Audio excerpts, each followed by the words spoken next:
bueno, tendrá razón, me pasé, ¿no? Pero después cuando pasó el tiempo, yo me di cuenta y dije, ¿cómo me gustaría estar enfrente del inspector otra vez y decirle, sí, es mi jardín?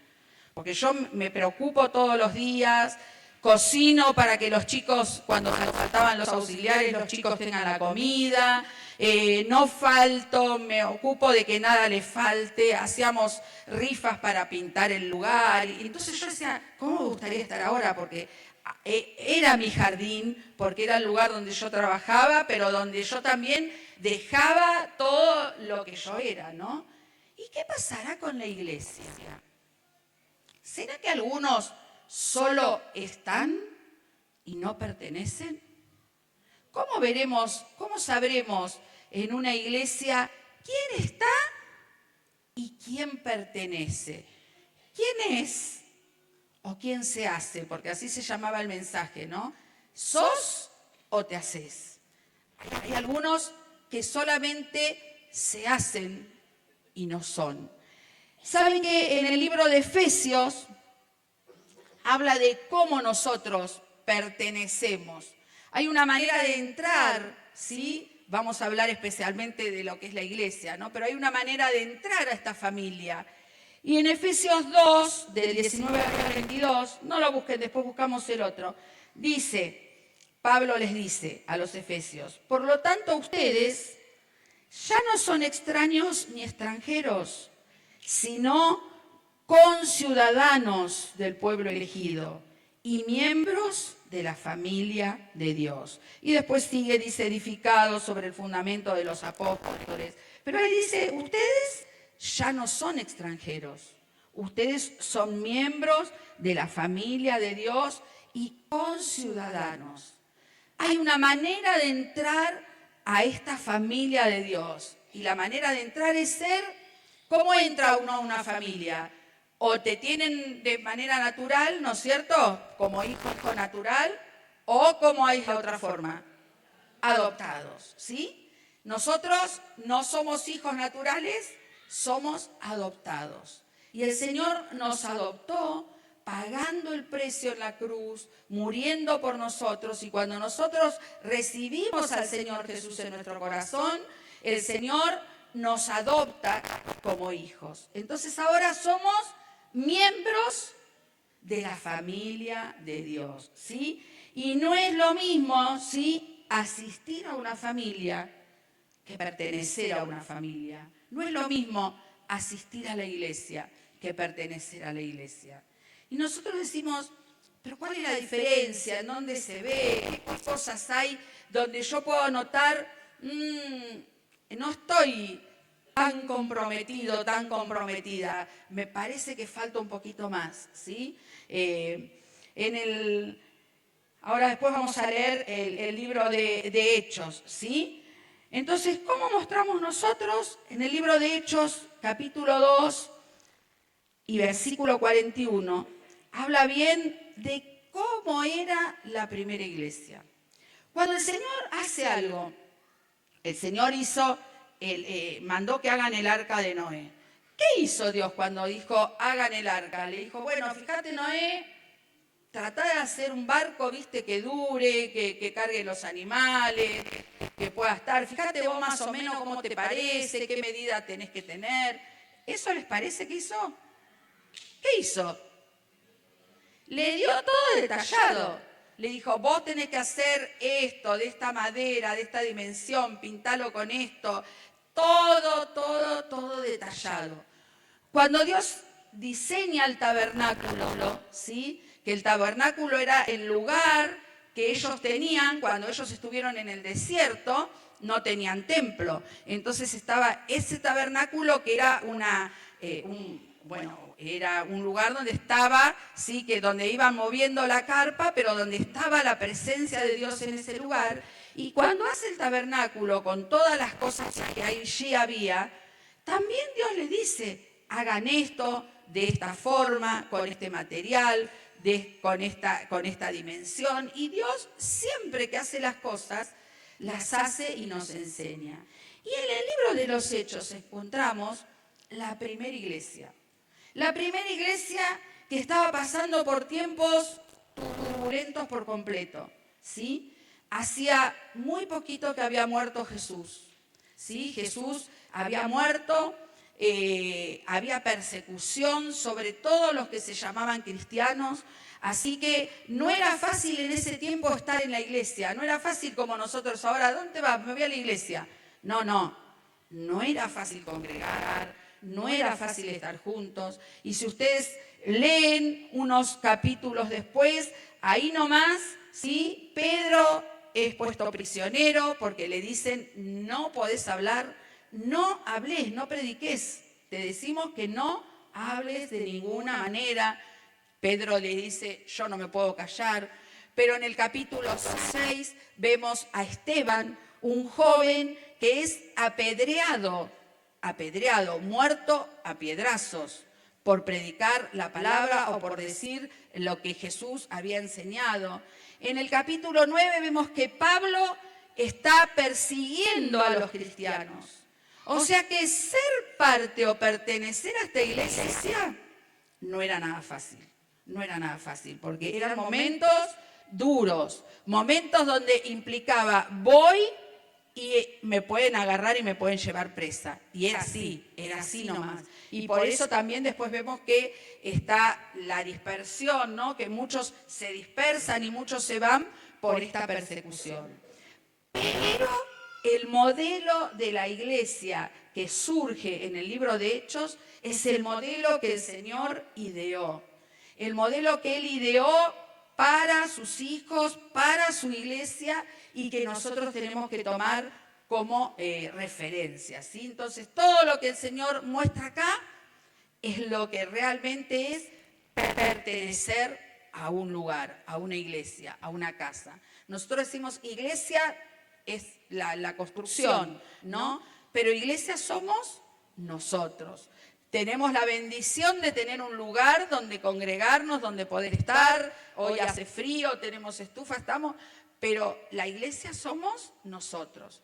Y si el día de mañana nos llegara a pasar algo, nos tenemos que ir a otro lado, nos vamos, porque la iglesia somos nosotros, no es el templo. ¿Qué decía acá? En el capítulo 2, versículo 41, perdón. Así que los que recibieron su palabra fueron bautizados y se añadieron aquel día como 3.000 personas y perseveraban en la doctrina de los apóstoles, en la comunión unos con otros, en el partimiento del pan y en las oraciones. Y sobrevino temor a toda persona y muchas maravillas y señales eran hechos por los apóstoles. Todos los que habían creído estaban juntos y tenían en común todas las cosas y vendían sus propiedades y sus bienes y los repartían a todos según la necesidad de cada uno.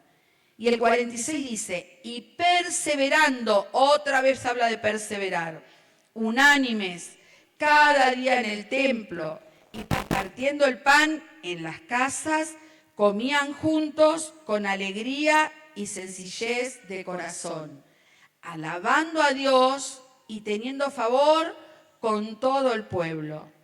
Y el Señor añadía cada día a la iglesia los que habían de ser salvos. Hasta acá vamos a leer.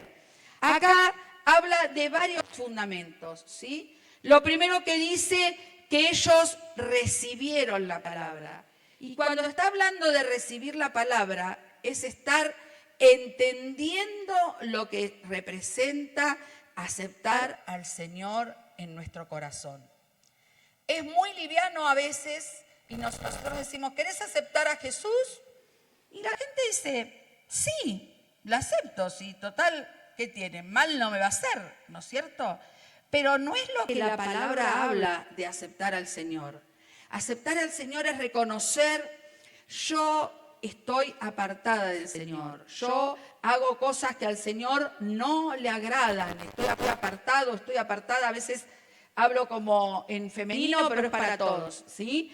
Estoy apartada del Señor. Estuve lejos, hice lo que a Dios no le agradaba. Y recibir la palabra es decir, yo voy a recibir la salvación que Dios me da, le voy a pedir perdón a Dios por mis pecados. Y en consecuencia de eso, ¿qué pasaba? Se bautizaban. Fíjense que en el Nuevo Testamento, acá nosotros tenemos que dar un curso a ver si las personas entendieron lo que es el bautismo, para que se bauticen y todas estas cosas. En este tiempo, como era tan difícil y nadie iba a decir, sí acepto al Señor, total, alegremente pasaba por la vida, porque el que aceptaba era digno de que lo podían colgar, lo podían matar, lo podían meter preso. Entonces las personas se convertían instantáneamente, ¿qué hacían? Se bautizaban. En la palabra van a ver en el libro de los Hechos, especialmente, que predicaba Pablo o predicaba Pedro, y las personas que se convertían, que se entregaban al Señor, que recibían la palabra, se bautizaban. El bautismo no es un símbolo, ¿sí? No es que el bautismo nos da salvación, pero es un símbolo donde nosotros estamos diciendo, yo quiero pertenecer a esta familia. Yo ahora entregué mi vida al Señor, yo les declaro a todos que entregué mi vida, y es como un símbolo donde yo estoy diciendo, yo ahora soy un hijo o una hija de Dios. Entonces, lo que primero pasaba era que recibían la palabra y que eran bautizados. Y cuando hablamos de recibir la palabra, en el capítulo anterior, habla que Pedro les empezó a hablar, ¿sí? ¿Se acuerdan que, a ver si algunos se acuerdan, los que no se acuerdan, les decimos para que lo sepan, en el capítulo, en los primeros versículos del libro de los Hechos, el Espíritu Santo desciende sobre la iglesia es bautizada con el Espíritu Santo, empiezan a hablar en lenguas, había mucha gente porque había una fiesta que era la fiesta de Pentecostés o la fiesta de las primicias. Entonces en esta fiesta iba mucha gente y en ese lugar ellos lo ven, ¿no? A estos hombres y mujeres que habían empezado a hablar en otras lenguas, y entonces decían, ¿cómo puede ser que hablen en lenguas de esa época, ¿no? Pero como si nosotros dijéramos ahora, empiezan a hablar en inglés, en italiano, en francés. Bueno, ahí habla de las lenguas de ese tiempo. Y entonces toda esa gente que estaba congregada en Jerusalén escucha el primer mensaje de Pedro. Pedro, que era un hombre que era un pescador, o sea, un hombre que no era un hombre que tenía estudios, que tenía nada, pero cuando empezó a hablar con la autoridad que Dios le daba, empezó a hablar y empezó a predicar, y dice que la gente, ¿saben qué hacía? ¿Qué hacían? Lloraban y le decían, ¿cómo puede ser? ¿Cómo podemos hacer nosotros? ¿Cómo podemos hacer nosotros para recibir? Eso es recibir la palabra. Es darnos cuenta que realmente necesitamos de Dios, que no es una cosa más, que es el centro de nuestra vida. Aceptar al Señor tiene que ser el centro de nuestra vida, no es algo más. Así como me compré los zapatos, así como me compré un pullover, también acepté al Señor. No. Ellos sabían muy bien lo que era. Y dice que en ese momento que ellos empezaron a recibir la palabra, lloraban y se daban cuenta y se arrepentían. Eso es tener reconocimiento o convicción de las cosas que hemos hecho. ¿Saben qué? A la iglesia, a los que estamos en la iglesia, esperen que me voy a servir un poquito de agua porque me agarra tos.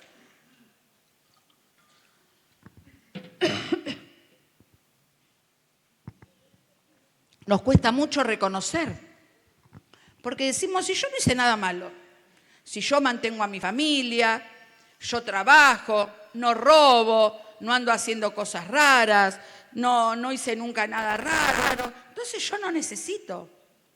Y el enemigo nos habla de esta manera, nosotros no necesitamos, todos necesitamos. La palabra dice que recibir la palabra es decir, yo necesito esta salvación. No importa la edad, no importa la condición, no importa lo que hayamos hecho, como yo les conté varias veces, yo tenía 12 años cuando acepté al Señor. Así que 12 años encima de hace 20 años atrás, ¿no? No era como ahora, y éramos niños en esa edad, todavía jugábamos, hacíamos cosas de niños. Sin embargo, yo entendí que necesitaba, y recibir la palabra es esto. Quizá vos hace rato que estás viniendo, quizá viniste hoy y todavía no tuviste esa verdadera convicción de decir: yo entiendo que soy un pecador, que soy una pecadora, que necesito esa salvación. Y realmente cuando la recibís te das cuenta de dos cosas. Primero, del sacrificio que hizo Cristo por nosotros, que merecíamos nosotros. Yo tenía que pagar mi deuda de mis pecados. Yo era la responsable. Y el Señor la pagó por mí. Y segundo, aceptar la salvación tan grande. Cuando aceptamos esa salvación, pasamos a ser parte de la familia de Dios, ¿sí? Entonces dice que perseveraban, que recibieron la palabra y fueron bautizados. En el 40, bueno, ahí dice que como 3.000 personas fueron bautizados ese día. Y dice, perseveraban en la doctrina de los apóstoles. Perseverar sabemos lo que es, ¿no? Permanecer, estar. ¿Qué es perseverar en la doctrina de los apóstoles? ¿Qué enseñaban los apóstoles? Lo que habían vivido, el Evangelio. Enseñaban lo mismo que Jesús les había enseñado, eso enseñaban. Y perseverar en la doctrina de los apóstoles es que lo que escuché lo vivo. Porque muchos sabemos mucho, muchos saben mucho de la Biblia, muchos pueden decir, yo sé esta historia, sé esta historia, sé esta historia, pero acá no es cuestión de saber intelectualmente, es cuestión de vivir. Y perseverar en la doctrina de los apóstoles es que hoy yo estoy y mañana también voy a aprender de todo esto, pero no solo aprender, es vivir como vivía Jesús. Jesús les enseñó prácticamente, venga muchachos, vamos conmigo, y Él los llevaba, Él predicaba, Él sanaba, Él liberaba, Él hacía y ellos veían. Entonces, vivir la doctrina de los apóstoles es cada día mi vida es igual a la vida de Jesús. Cada día mi derrotero tiene que ser parecerme a Jesús. Cuando en una iglesia nosotros cada día vemos y me parezco más a Jesús, me parezco más a Jesús, me parezco más a Jesús, ahí vemos una iglesia que, como decíamos hoy, vamos a tener fruto. Así que en la doctrina de los apóstoles era lo que ellos les enseñaban, ¿sí? Era lo que ellos sabían. Y ahí en estas doctrinas hay un propósito, ¿sí? Y el propósito es que crezcamos. Pero también tiene que haber una decisión. Y la decisión viene de parte nuestra. Podemos venir 20 años a la iglesia y escuchar las cosas y la escuchamos por un oído y nos sale por el otro. La idea es permanecer, es esto que yo aprendí hoy lo pongo en práctica y esto que aprendí mañana lo pongo en práctica y esto que aprendí pasado y es crecer en el Señor. Así que ellos dicen que perseveraban. En otra cosa más perseveraban, en la comunión unos con otros. La comunión unos con otros. En la palabra usa el verbo koinonía, ¿sí? Que es comunión, que es compartir, que es participar. Y es estar. Como diríamos nosotros en un castellano nuestro, estar en las buenas y estar en las malas, ¿sí? Entonces, tener koinonía es, no solo voy a celebrar con el que está de fiesta, sino que voy a llorar con el que está de duelo, voy a acompañar al que tiene necesidad, voy a preocuparme por los que están al lado mío. Y les voy a hacer una pregunta retórica. ¿Saben lo que son las preguntas retóricas? Que no hay que responderlas. Las responden para ustedes. Esta alfombra me está poniendo nerviosa porque se arruga todo el tiempo. No me enojé, nerviosa dije. Bueno, ahí me olvidé. ¿Me hiciste olvidar, Regina? Lo que estaba pensando.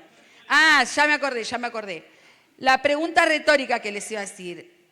Si yo les dijera, nombrame el nombre, acá hay cerca de 200 personas, pero mire qué buena que soy, yo les digo, nombrame el nombre de 30 personas de la iglesia. ¿Podrías nombrarlo?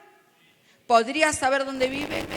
¿Podrías decir, esta persona vive tal lado, está sola, está casada, tiene este problema, tiene esto?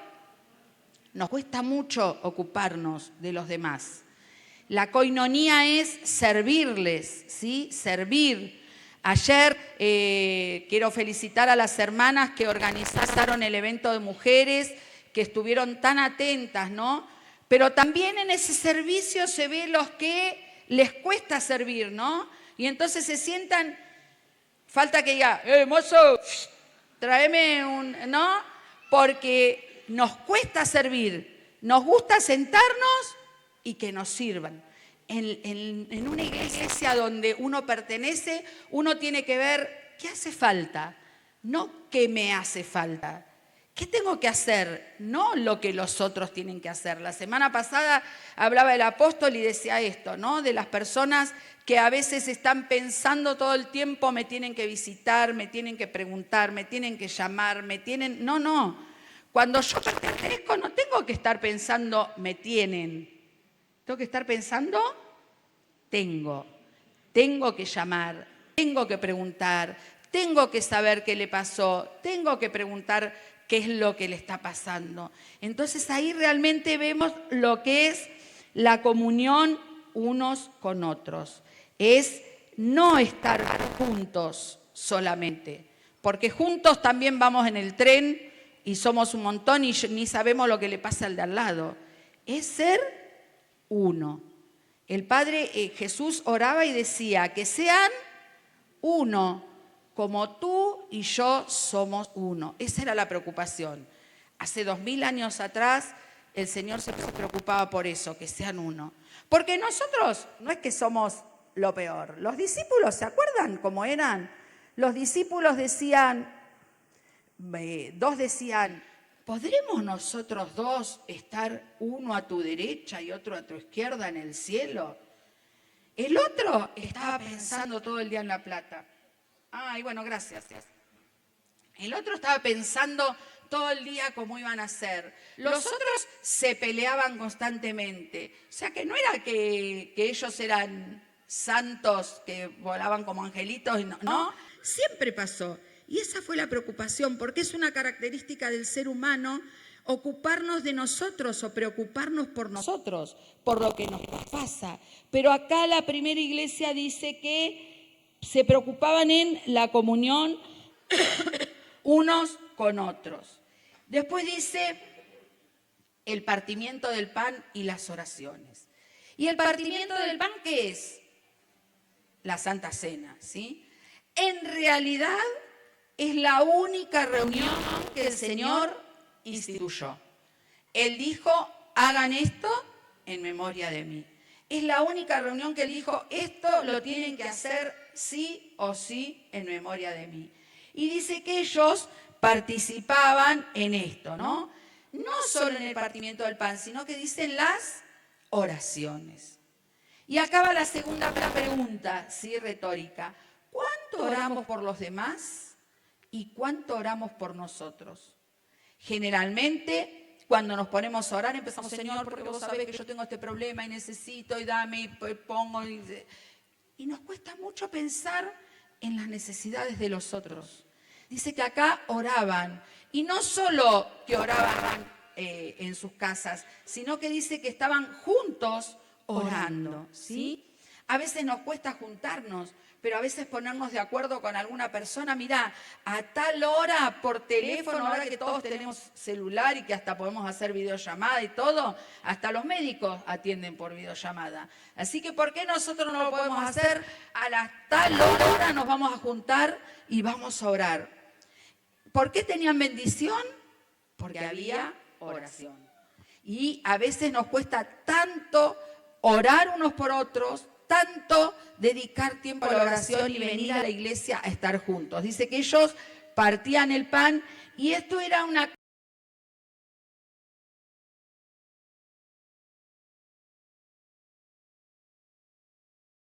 cada día. Así que todos los días nos juntamos a orar, todos los días era compartir, todos los días era tener comunión. ¿Qué pasaría si con el pastor Mariano decimos, vamos a tener reunión de lunes a sábado? ¿Qué pasaría? El lunes vienen uno, el martes van a venir, pero no, porque ya cuando ponemos 2 días seguidos, es como que nos cuesta. Y en ese tiempo era una alegría, porque cuando uno pertenece, no tiene problema. Yo tengo un yerno que es fanático de River, mal de que cuando River descendió a la B, no es por los muchachos que descendieron, lloró como si se le hubiera muerto un familiar. Lloraba. Y yo creo que si a mi yerno le dicen, te pago todos los partidos de fútbol para que vayas, va, seguro. Porque cuando uno ama un lugar y cuando uno se siente parte, uno quiere estar, quiere estar, no quiere quedarse afuera. Entonces, ¿será que cuando nosotros decimos, hoy me quedo, no tengo ganas de venir, hoy me quedo, hoy, ¿será porque nos da lo mismo estar o no estar? Porque cuando uno tiene que estar, o cuando uno se siente parte, no se quiere quedar afuera. Cuando uno se siente, yo tengo que estar con los demás, no se quiere quedar afuera. Entonces es algo para replantearnos, ¿no? Cuando nos da lo mismo venir o no venir, faltar o no faltar, ¿será que nos sentimos parte o será que venimos nomás? Estamos, pero no pertenecemos al lugar. Sigue diciendo, bueno, dice en el partimiento del pan en las oraciones, y después dice, estaban juntos en el 44 todos los que habían creído. ¿Quiénes? Todos. Mira al lado tuyo y fíjate si están todos los que hemos creído acá. A ver, pensá algún compañerito de reunión casera. ¿Faltan? Sí que faltan, faltan, siempre faltan. Alguno va a faltar, ¿sí? Ahí dice que todos los que habían creído estaban juntos y tenían en común todas las cosas, ¿sí?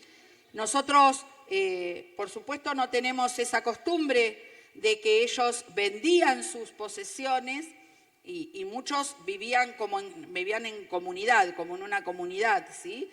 No tenemos esa costumbre, pero sí el tener en común es el pensar en las necesidades de los demás.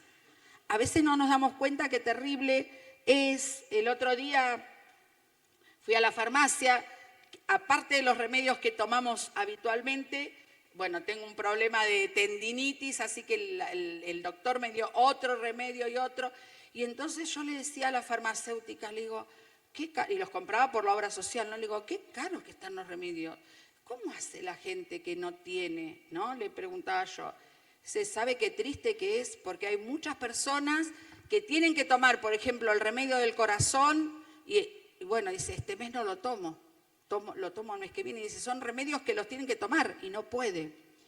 Y acá dentro de la iglesia hay mucha gente que tiene necesidad. Y aunque no se ponga un cartelito en la frente que diga, me hace falta, nosotros tenemos que estar atentos. Y tenemos que estar viendo, Así como pasa de refilón y le vemos, uy, el nene de la hermana tiene todas las zapatillas rotas. Vamos a tratar de ver.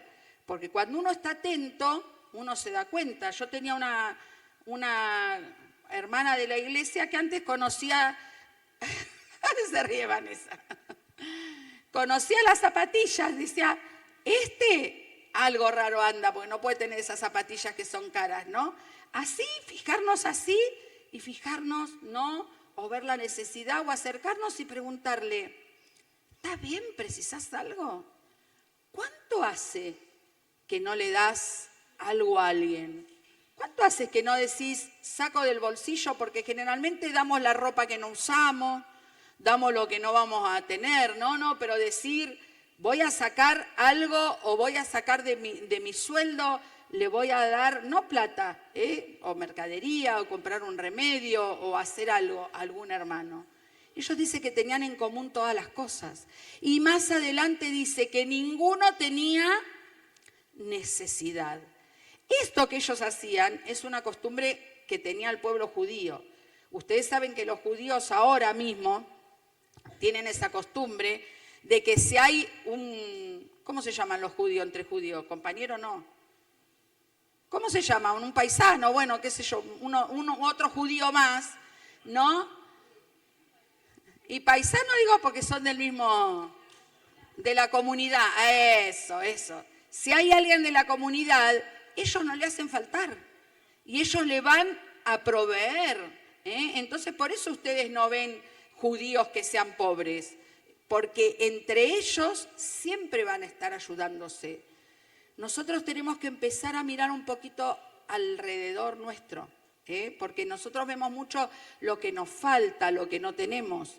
Y hay muchos otros que están peor que nosotros. Hay otros que están peor. Ellos dicen que daban todo lo que tenían. Daban, no les digo vendan la casa y den la casa, pero sí dar.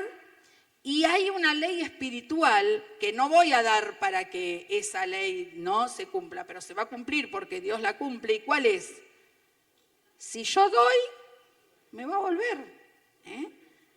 Claro, entonces a veces nosotros no damos pensando me voy a quedar sin nada y estamos completamente errados porque todo lo que yo doy vuelve, todo lo que siembro se recoge y esa es la ley espiritual. Así que no te preocupes porque Dios de alguna manera se va a ocupar en tu situación y se va a ocupar. No quiero decir sacarle la plata de la comida a tus hijos, sí quiero decir mira alrededor. Acostúmbrate a que somos todos y que venimos todos y nos vamos, ¿sí? Les cuento algo que capaz que algunos no prestan atención. ¿Vieron que a veces venden pancho? Bueno, hay nenes que no tienen para comprar el pancho.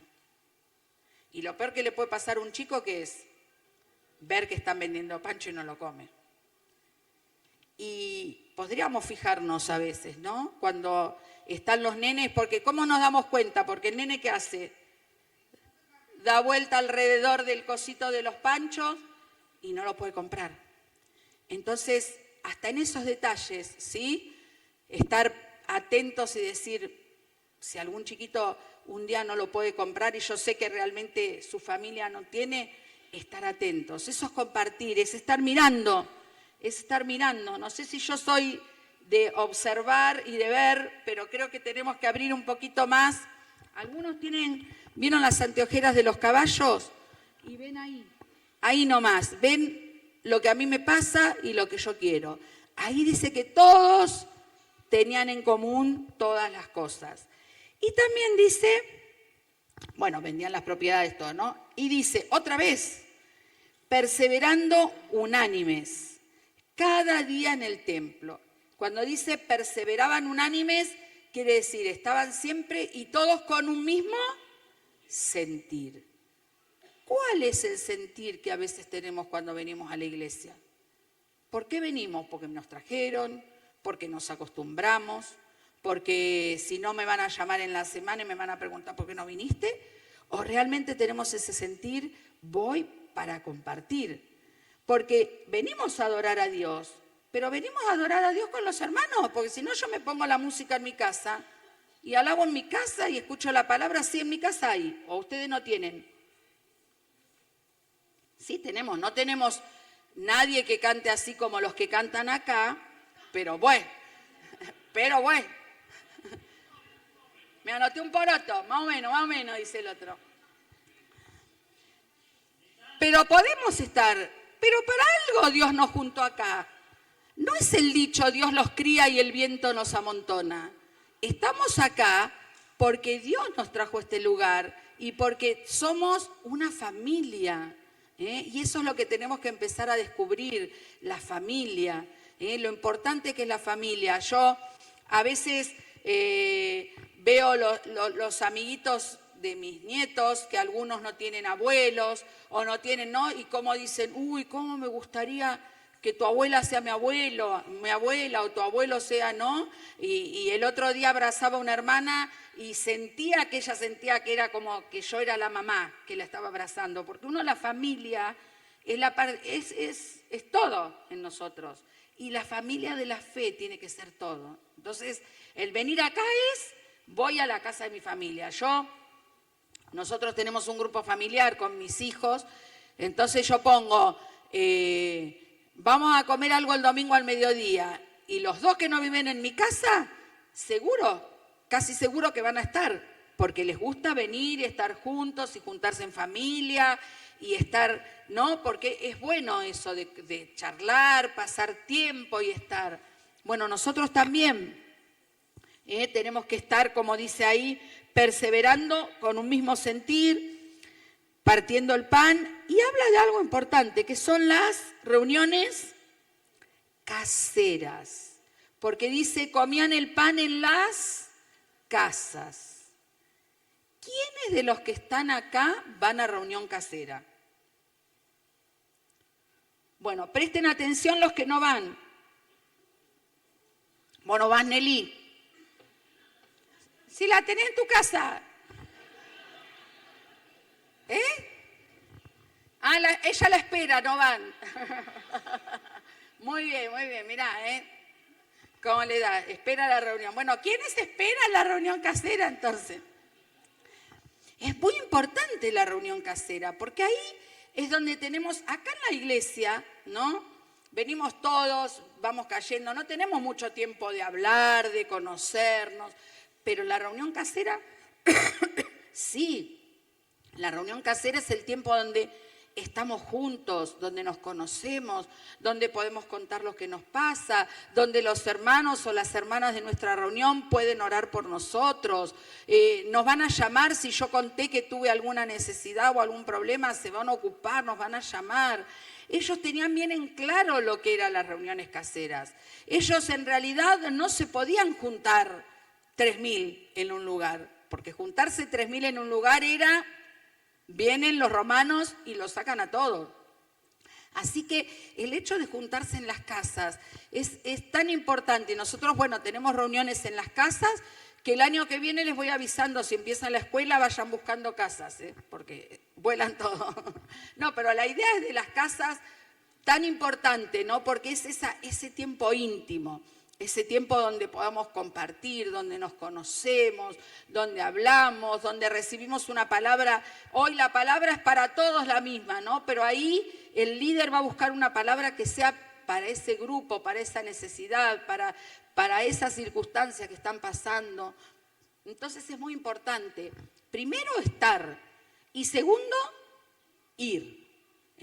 Porque algunos están, pero están anotados nomás, Todos los meses, 1 o 2 veces faltan, 2 o 3 veces faltan. La idea es estar y participar y sentir esto también.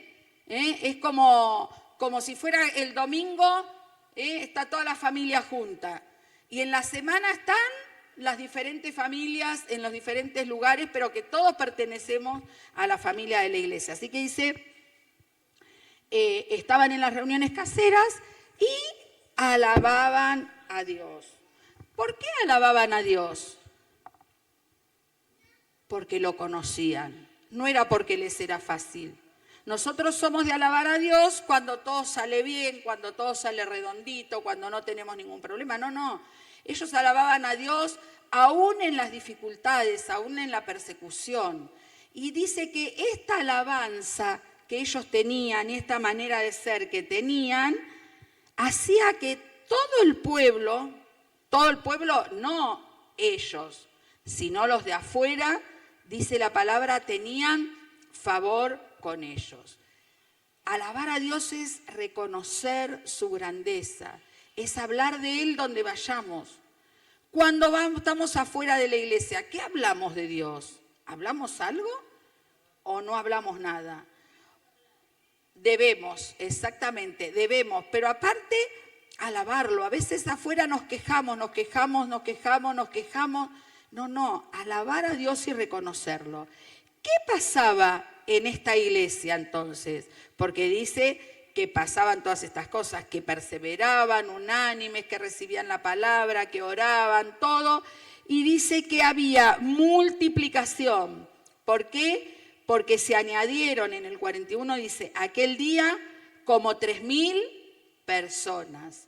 Y en el 47 dice, y el Señor añadía cada día a la iglesia los que habían de ser salvos. ¿Cada cuánto venía gente nueva?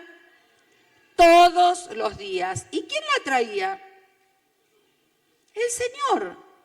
Porque si yo hago mi parte, el Señor va a hacer su parte. ¿Sí? No quiere decir que yo no tengo que predicar, pero el Señor va a atraer a la gente, y la gente, en una iglesia que esté unida, que se sienta una familia, que yo cuando me voy de la iglesia hablo bien y cuento, no sabes qué bueno que estuvo, la pasamos re bien, alabamos al Señor, oramos, ¿no? Ayer yo veía las publicaciones de las hermanas, ¿no?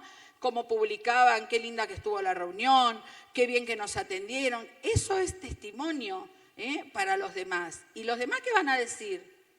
Yo quiero ir ahí donde está pasando, ¿no? Entonces, había multiplicación. Dice la palabra que había señales y prodigios, ¿sí? Porque dice en el 43, había muchas señales y prodigios que eran hechos por los apóstoles. Porque cuando hay unidad, hay un espíritu diferente. Hoy justamente hablaban esto en la reunión, ¿no? Hoy en la alabanza.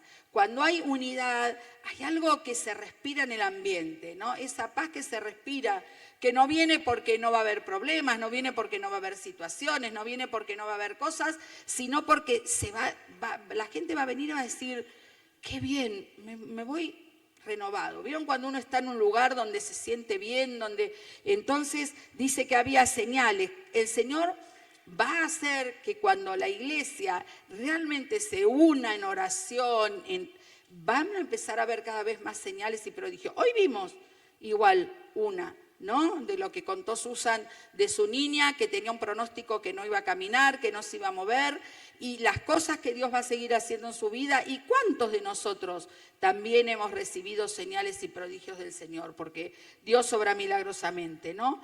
Y después dice que tenían favor con todo el pueblo. Ahora, ¿qué hubiera pasado? ¿La iglesia hubiera sido igual?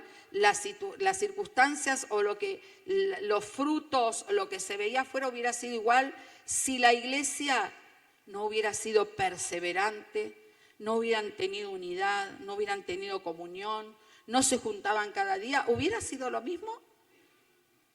No, no hubiera sido lo mismo. Porque hay una parte que hace el Señor, pero hay otra parte que tenemos que hacer nosotros. Y si la iglesia de los primeros tiempos hubiera sido una iglesia que buscaba su conveniencia, que buscaba lo que a ellos les parecía bien, que cada vez que venía la persecución se iban y estaban en sus lugares, que no les importaba lo que le pasaba al que estaba al lado de ellos, no hubieran pasado las cosas que pasaron. Y las que pasaron más adelante, que si ustedes siguen leyendo el libro de los Hechos van a ver las cosas que pasaban, las grandezas que pasaban, los milagros que pasaban, la gente que se convertía. No hubiera sido lo mismo de ninguna manera, porque Dios obra, pero va a obrar a través nuestro. Así que no hubiera sido nunca de la misma manera, ¿sí? Dios obraba porque ellos obedecían. ¿Pensaste alguna vez en tu actitud en la iglesia? ¿Sos o te haces? ¿Sos realmente parte de la iglesia? ¿Realmente sentís, esta es mi iglesia? ¿Saben cuánta gente habla en esta iglesia? ¿Cómo en esta iglesia? Parece que fuera la iglesia de otro. No es la iglesia de otro, en mi iglesia, en este lugar, acá soy yo. ¿Cuántos de nosotros realmente nos sentimos parte? ¿Cuántos de nosotros realmente sentimos yo pertenezco? Tenemos una costumbre, perdón si hay alguien que quizá se sienta ofendido, ¿no? Pero me acuerdo, mi mamá y mi papá eran católicos. Entonces, Cuando yo les decía algo, yo empecé a venir a la iglesia sola. Ellos nunca fueron en realidad, ¿no? Se convirtió después mi mamá cuando estaba falleciendo, pero cada vez que yo les nombraba algo de la iglesia, ¿qué decía mi papá? Yo soy católico, apostólico, romano, ¿no? Nunca en su vida lo vi ir a la misa. O sea, iba una vez caminando a Luján cuando era la procesión y si había algún bautismo o casamiento. Después nunca iba, pero él se llenaba la boca diciendo yo soy católico, apostólico, romano, ¿no?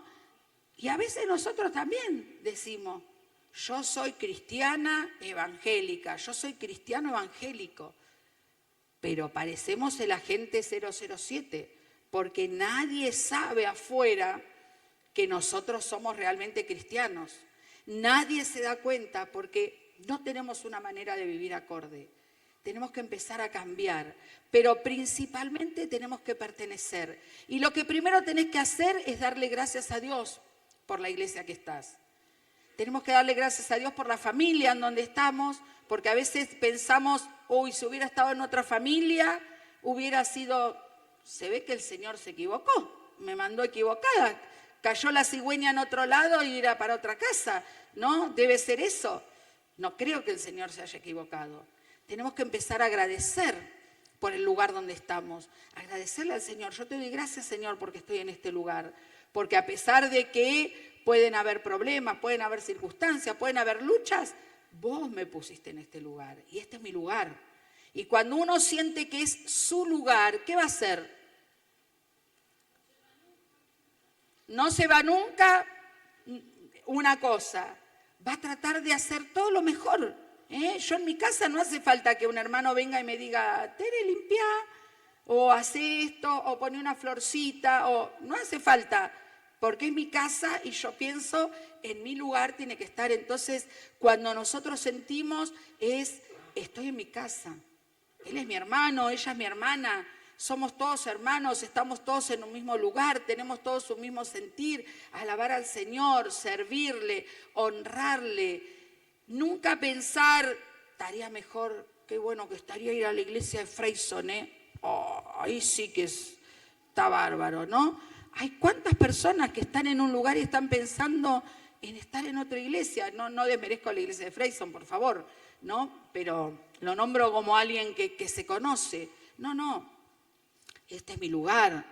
A mí me esperan, no tengo que faltar, ¿sí? No tengo que no estar. El otro día les contaba yo esto de mi familia, que a veces mis hijos, mi familia, mis hijos, ¿no? Y la hija adoptiva ya la chiquita que tengo. Nos reunimos y uno de ellos no vino y todos preguntaban, ¿y no viene? ¿Y no viene? Y preguntaban todos, porque siempre estamos todos. Y justo a esa vuelta tenía un compromiso y no pudo venir. Entonces, que sea así, ¿no? Que cuando nos vayamos pensemos, ¿qué le pasó? ¿Qué le pasó a Ramona que hoy no vino? ¿Qué le pasó a la hermana? Seguramente Ramona no anda bien de salud porque tiene problemas cardíacos. ¿Qué le pasó a tal? ¿Qué le pasó a tal? Y no para chusmear a ver qué le pasó, sino para saber, ¿no? ¿Qué le está pasando? Queremos estar juntos, puedo bendecirte, puedo ayudarte. Y venir con ese sentido de pertenencia. Cuando uno siente, este lugar es mío, no es algo egoísta, ¿sí? Es algo que nos va a ayudar a servir, a honrar, a ver qué hace falta. Por eso les decía yo hoy, ¿no? La escuela no es de Teresa, la escuela es de la iglesia. Yo estoy encarrilando todo porque el Señor me dio eso ahora, pero no es mío. La iglesia no es de Mariano y mía, porque calculo que yo primero no voy a estar más, ¿no? Y en algún momento no estaremos y van a quedar otros, porque la iglesia no es nuestra. Entonces nosotros tenemos que pensar, es de todos. Entonces hay un llamado ahora, ¿sí?, para reflexionar. ¿Realmente me siento parte o realmente vengo los sábados porque vengo como un control, como una costumbre, perdón? Vengo cada domingo como costumbre, voy a la reunión casera como costumbre y estoy. ¿Realmente es así? Me tengo que replantear. Me tengo que replantear. ¿Qué quiero yo para este lugar? ¿Qué quiero yo para esta casa? ¿Qué quiero yo para mi hermano, para mi hermana, para mi vida? Entonces es el momento de replantearnos y tomar una decisión. Seguramente va a haber cosas que no nos gustan, seguramente, pero ¿saben qué? Hay alguien... Yo tenía uno de mis hijos que era muy rezongón, siempre rezongaba de la casa, ¿no? Y en esta casa, y en esta casa, y en esta casa. Y yo me acuerdo que llegó un día, yo no soy de llorar, ¿no? Soy media dura para llorar, pero el día ese me había cansado tanto que me puse a llorar y yo digo, ¿qué casa querés vos? ¿Qué es lo que querés? Le decía yo, porque yo me mato trabajando para que no le falte nada, trato de hacer papá también y hacemos... ¿Qué casa es la que querés, no? Y me acuerdo el dolor que me había producido a mí eso de estar escuchando siempre el rezongar. En esta casa, en la casa de Fual, en el papá del otro, la mamá del otro y siempre, ¿no? Imagínense el dolor que tendrá el Señor cuando nosotros criticamos a la iglesia. Porque yo sé que hay muchos que critican, que no les gusta, que hay cosas que no les gustan. Y no es que está mal que no nos guste, pero está muy mal criticar, porque estamos criticando no nosotros. Es como sacarle el cuero a vos mismo, somos familia, somos familia. Este dicho que ahora está tan conocido y que dice, tu casa, eso tenemos que sentir, nuestra casa. Algunos todavía les cuesta sentir que es la casa, todavía sienten ahí. Es el tiempo de empezar a sentir, es casa, es nuestra casa.